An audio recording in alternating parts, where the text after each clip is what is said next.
Welcome to the Daisy Crazy Podcast. I'm your host, Holden Gravely, and I am here with Noah, Aiden. And today we are featuring. You wanna? Oh, I talk now. Yeah. Clint Steele, soccer coach. Mm-hmm. Coach Drummond. Yes. And what do y'all coach? Boys soccer and assist on the girls team. And I'm the head coach for the girls soccer team. And what do y'all teach here at Solid Daisy? Marketing and work-based learning. Wellness and PE. Aren't you also the coffee shop leader? That's when I said work-based learning, but I also run Common Grounds. The headmaster of coffee There over you go. here. Yes. So do y'all have any hobbies outside of coaching soccer? Try to play golf a little bit. It's hard around a coaching schedule, but Yeah, word on the block is that you are a mediocre golfer. that's what I've accurate. heard. That's accurate. That's accurate. I'm better than Jared Hensley, but that's it. No, I want that out in public. I'm not good. I will admit that. So, do you have any hobbies, Drummond? I'm the same as him. I like to golf when I have some free time, and it's not a lot of it when you're coaching, but summer times try to get out there some. So, it's kind of more of a little get to know you. If you could have dinner with anyone in the world, past or present, who would it be? Man. And y'all two think of that too. All right. Do y'all as well? I'm gonna go with the obvious. I would love to have dinner with Leo Messi. I knew that was coming. I'm going to go the opposite with Cristiano Ronaldo. So I'd like to being as he's Portuguese, I'm Portuguese. It would be Second best player ever. Yep. We could actually speak Portuguese together. Yeah, second best player ever. So it's good. I would say Larry Bird. I'm going Michael Jordan. Quality. You can ask. Oh yeah. Who's the GOAT of all time? Soccer.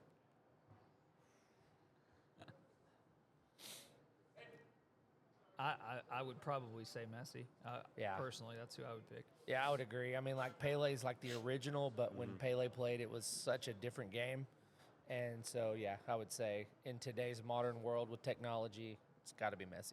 If you're not familiar with Pele, he's like the Bill Russell of soccer. Correct. Is he not? I would say so, yeah. Do you know who Bill Russell is, Drummond? Basketball. Yeah. Basketball, old school. Okay. He's not with us anymore, right? No, he sadly passed away. Rest in peace to the GOAT. Oh, wait, we need to go back. And this is y'all's podcast, so I don't want to go off script. But I noticed that of the five of us, four of us answered the question that you asked, but you did not. Oh, Yeah. okay. Yeah, okay, you okay. didn't. So, The dinner question? yeah. Okay. Probably would go with my main man, LeBron. Okay. The GOAT of basketball. All right. Ooh. Jared Hensley is cringing right now, so he's not a LeBron guy. No, so LeBron is the GOAT. He's a Michael Jordan guy. Definitely not. We are done with the 90s. Okay, there you go. All right. So, okay, now we're gonna get into some would you rather questions. The first one, so would you rather only be able to listen to the same genre of music or never be able to listen to that genre again? I listen to the same genre every day, so I'm going to go with the first one. Okay.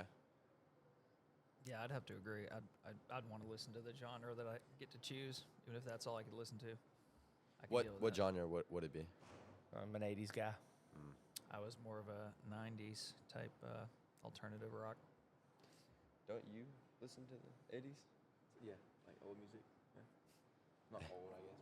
Appreciate that little 80s, knock 90s. there. Old music, I like it. I'm going same genre. Yeah. Same Yes, genre? Yeah, definitely same genre. Okay, I thought that was gonna be a little harder question. Yeah. I feel like I would. What about you? Yeah, I was gonna answer the question. Oh. I would probably do the same genre. I don't really listen that much other than rap music, but Yeah. it's not that good though. So another would you rather question: would you rather know the date of your death or the cause of your death? It's iconic. I'm going to go date.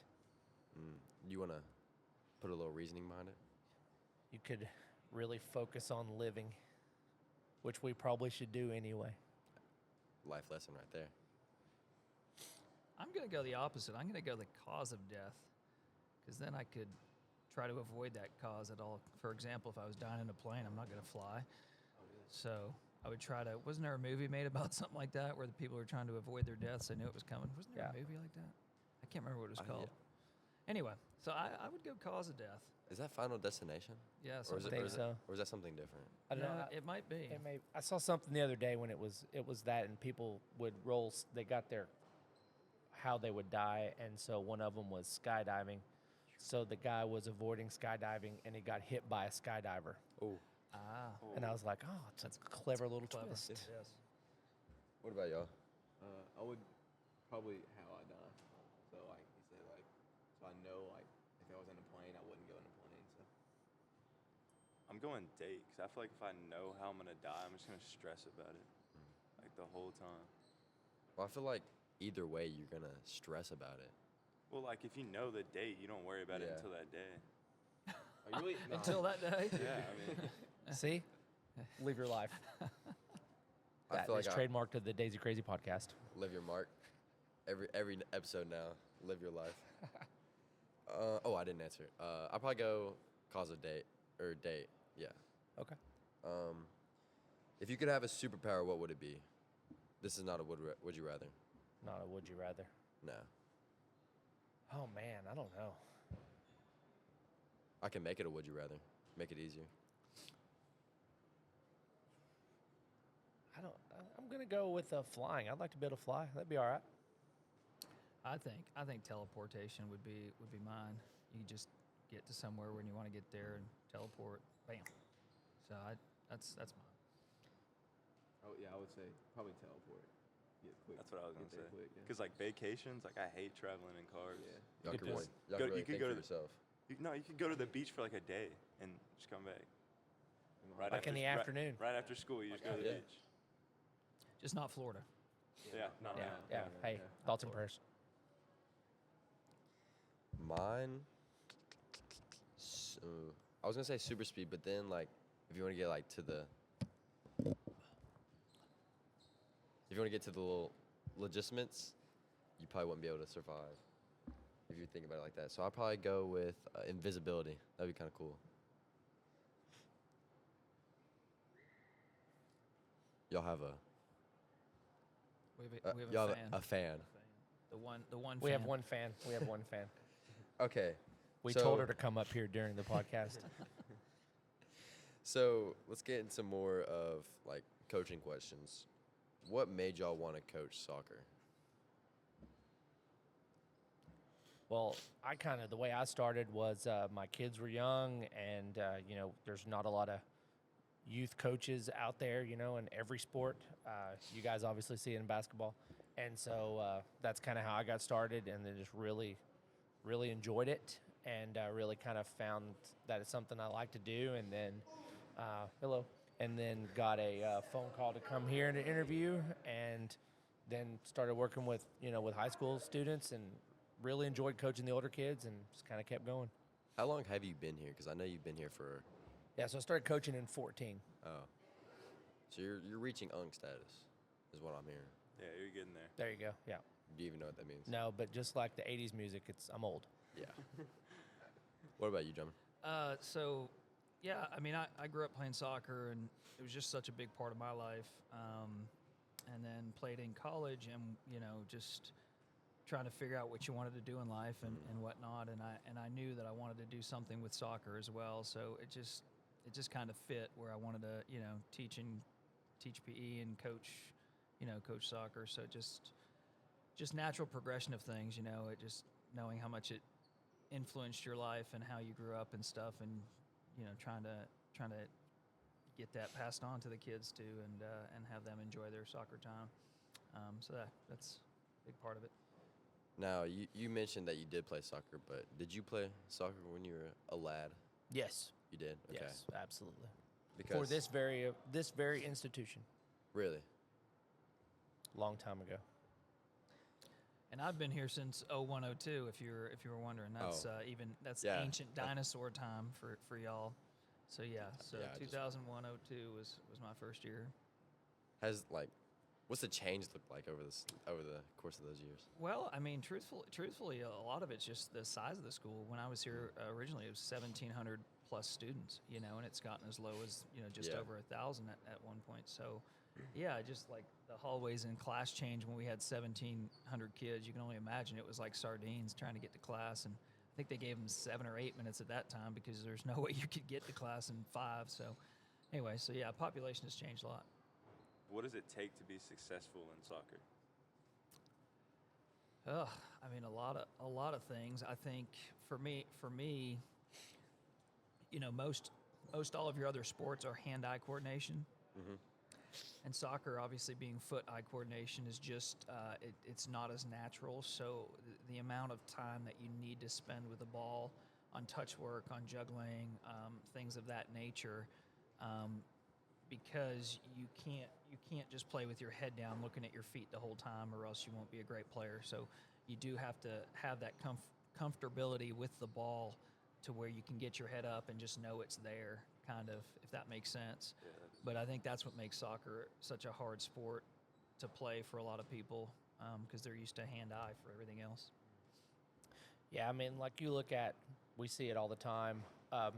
Like in basketball, you have the same, you go down and you have a list of plays, which is pretty fascinating because we don't have that. So that's always kind of been interesting to me that, how can we do that? But just the little amount of times that we can add stuff in there, like whether it be on set pieces or on corners, even sometimes on kickoffs, but, trying to run that kind of stuff, or when we can tell a player, here's what we're looking for them to do, and then they do it. Getting that is difficult because, you have 11 other players right there beside it. So it's getting them to do the little things is pretty. There's not plays in soccer. I mean, like we don't have let's say you're bringing the ball down the court, and then you have, a plan in place on what you're going to try to do. We have a plan, but like we're not running something different each time. Like, okay, now that, Holden's bringing the ball down the court or down the field, we're going to do it this way this time. So no, not necessarily. We do have a few things we try to do on corners or when we have a set piece, like on a foul, but. So like, can you scout for a team? Like, yeah, how do you do that? so that's what we try to, that's you where just we go try at, to. like the weak player or something. Yeah, I mean, Is there's that like- definitely, obviously different formations present like strengths and weaknesses to the formations. And so when you scout the other team and know what formation they're coming in, then you can try to exploit the weaknesses of that formation, and then specific players, stuff like that as well. Like if they have a player that's not fast and we have a fast player, maybe you can do that. But there's a lot of creativity in soccer. You can coach certain things, but then they've got to be creative in a lot of their, motions in the game, because it changes so much, the space on the field and depending the opponent and stuff. So that's what makes it a little bit different. Take us through the week. So y'all normally have 2 games a week. Am I correct? Yep. So how do y'all plan for that? Say like Monday, like take us through the week, like Monday, then game day, then. So like on a Monday, we're, pretty normal training. Probably going to get, try to get them as many touches on the ball in a short amount of time as we can, get their, get that muscle memory going again. And then if there's something specific that we've scouted on the Tuesday opponent, like for our opponent yesterday, we ran some specific things that we wanted to try on Monday in practice. Maybe that's playing full field, 11v11. If it's a district game, we're probably going to be taking some set pieces. We're probably looking at penalty kicks just to make sure. Tuesday, got game day, so we show up. We have our warm-up that we run them through. Wednesday's usually a little light because we're sore from Tuesday, and you got to turn around and play the next day. So it's a little lighter in your training load, and then still looking at specifically for what you want to do for Thursday. So like us, district finals tomorrow. So we've got some stuff that we're going to want to work on, that we're going to want to see tomorrow versus Signal. And then turn around Friday. Again, a little light. It's been a long week. So maybe we throw in something fun, some sort of fun game. That's kind of our week. Anything else? Yeah, I mean, that's, he pretty much described a week. Friday's tough. Sometimes we try to schedule like one harder opponent and one easier opponent in that week. You know, doesn't always work out that way, of course. But if you can do that, then like if let's say your easy opponent was Thursday, then you can go a little harder on Friday. But if you have a week where both games are hard, like Friday it's just really hard. Their legs are done. And so they have 2 days off coming, which is good. But so you work on stuff that they still need for fundamentals. But like he said, how do you make it fun? On Friday. So sometimes we label it Fun Friday. And maybe there's film in there. I know like with you guys and with football, you get a lot of like opponents' film. We don't get a lot of that unless we've played them. And so maybe we're watching a previous game. Like we watched some of the Hickson tape last Friday ahead of our game yesterday. Or maybe we're breaking down our own film, looking at, we have little key moments that we're looking at to see if we can help correct that for the next time. So, Drummond, you've been the head coach for how long? Since 0102. So, what's the maddest you've ever gotten, and what did you make your players do? I was young and dumb at the beginning. Coming out of college, you have a different mentality of like what it takes and like how hard you got to work and stuff like that. And so I think being young and dumb straight out of college, I wanted every high school kid to have that same mentality. And, that's not realistic sometimes. Some kids are in it for different reasons. But we had gotten outplayed and so we used to have these really heavy goals that were built by parents. And what were they made out of? Metal, but they were heavy. Steel. They were heavy. And so they played a poor game and they weren't physical, and I was upset with them. And so I basically had them pick teams, and so they were picking teams thinking that we were going to play soccer and so they picked the teams, and really what they were going to do is carry the goals from one end to the other. And so they had to basically pick the goal up as a team, carry it all the way around, put it down. And then they pick it up again, do it, and they were racing each other around the field with a heavy goal. So, it was. Wow. Yeah, that's crazy. Yeah, it was not smart. It's brutal. It's brutal. Have you ever? Now you are the boys' head coach. Yeah. I don't know if we said that, but have you done anything such?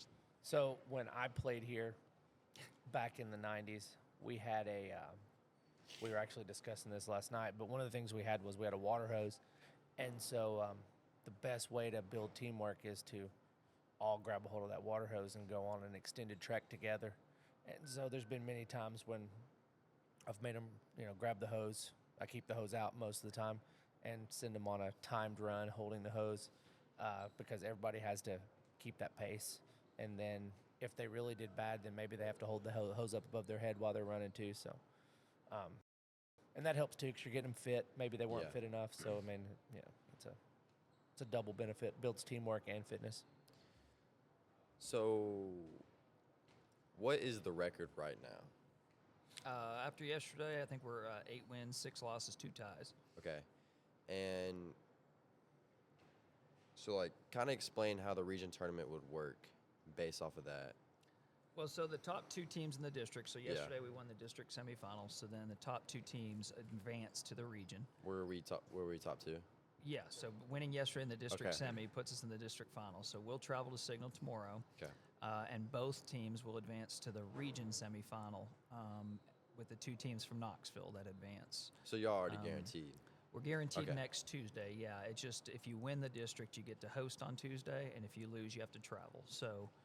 You're playing for that home game and the second place team from the other region, from the other region. So, that's kind of where we're at. Have y'all scouted any of the future region? Oh yeah. Yeah, they both of the teams played in a tournament that we were in, so we got we got to see them both live and in person. Okay, going off of last season. So think back to the end of last season. Do y'all think that we would have been here right now? Does that make sense, or do I need to explain it a little bit more? No, I can answer it. Yes and no. I did expect to be in the region for sure. We had a player unfortunately tear ACL in club in the spring, so sometimes you have injuries that you don't expect. So I was expecting to have her, and then not having her has been big. And then the season overall, we've had a lot of injuries at different moments in the season. So our starting lineup has changed almost every game, which was not something that I had anticipated originally. But people have stepped up to the challenge and filled in well. And so so it's been a different year from what I was expecting, if that's in a sense. We're gonna move on to a different segment. I don't know if y'all remember from last year. I'm kind of copying Nathan right now, but the not spotlight. Who's most likely to? Do you remember that? It was a long time ago. I've slept since then. Yeah, but so basically, I'm gonna ask you questions, and y'all are just gonna answer who's most likely to on the team. Last year, y'all did on the whole school faculty, but I do remember that, the faculty. yeah, this time we're gonna do it on the team. So the first question is, who would fake being sick just to miss practice? I'll let Clint go first. Gosh. I've got two, but I'll let Clint go. Allison Goins. I'm gonna say Bethany Green. Who is most likely to be late to a game? McKay Hickey. That's not true. She hasn't been late once. I know, but she's Must still be the like most Hayden. likely to be. Hayden's always late. Has anybody on the team got like a red card? I don't know how to get that, but if anybody was, who would most likely get a red card? That's an easy one. That's definitely Allison Goins. 100%. She's been the closest this year, but it hasn't happened. It has Yes. not happened. Who most likely on the team would use their hands and pick up the ball? Yeah. Did you hear me still, or I heard you. You're not I heard listening. You. No. I don't want to keep using the same answer over and over. Like balls flying to them, they don't duck. They just catch it with their hands. I'd say maybe Tilly. I think Tilly might put up her hand and catch it. Tilly might. Tilly Hart. That's a good one. That's a good one. I'm gonna go with Alexa because I do think she plays so hard and she's so focused. I do think that she could just be so focused on playing and the ball's coming at her that she could just catch it. So we are at the end of the soccer season. So kind of share with us, like, what's y'all's expectations for the next season? How many people are going to lose? Yeah, like how many seniors we're losing? We lose 4 seniors. Do you want to answer that? I mean, he's right. 4 seniors. Like the hope for us is that a bunch of them are planning to go play club. I mean, you guys know how important AAU is, right? For for basketball, and it's just so important that like when we end in the next 2 to 3 weeks, that the next time they touch a soccer ball is in June. I mean, that's just really tough to stay competitive. You play these teams that are just loaded with club players. So our hope is that we have as many go play a spring club schedule as possible. Who do you think will be the most surprising next season? Player-wise? Yeah, so so say you're putting a bet on a player to be the most improved over this off season and to be the most surprising next season. Who would that be? Yeah, I mean, it's hard because like he said, they've got to put in the work. I think Alexa Clemens, freshman that we have, I think because she works so hard and cares about it so much, I can see her putting in a lot of time in the off season. And so I could see that being a player that really takes the next step and jumps. So that'd be my pick maybe. I don't know what you were doing the whole time. You were just on your phone over there. Well, I had to place my Chick-fil-A order because at 10:30, and can't have Anna Morgan down there without getting the Chick-fil-A order in. So yeah. Is there any way I could see that receipt? Yeah, I'll send it to you. Okay. I just texted it to you. Yeah, you just don't have my number. Yeah, no, but I texted it to you. I found your number and I okay. texted it to you. So, and then Why? I also broke down the TSSAA classifications at the first part, making sure everybody was going to stay put. Looks like just football's going up, so everybody else is staying put. So see, I was working. I Okay. wasn't just sitting here Okay. playing Angry Birds. You playing Angry Birds? No, Oh. not very good at it, except at Top Golf. Can I say Top Golf on the podcast, or is they trademarked? I mean, let's be honest, they're not watching this. Okay. So. Well, if Top Golf, if you're watching, we love you guys. Send us some free passes. Well, thanks for watching this episode of the Days of Crazy podcast. I enjoyed having y'all two over. And just come back next 2 weeks. See who's on the podcast then. Thank you.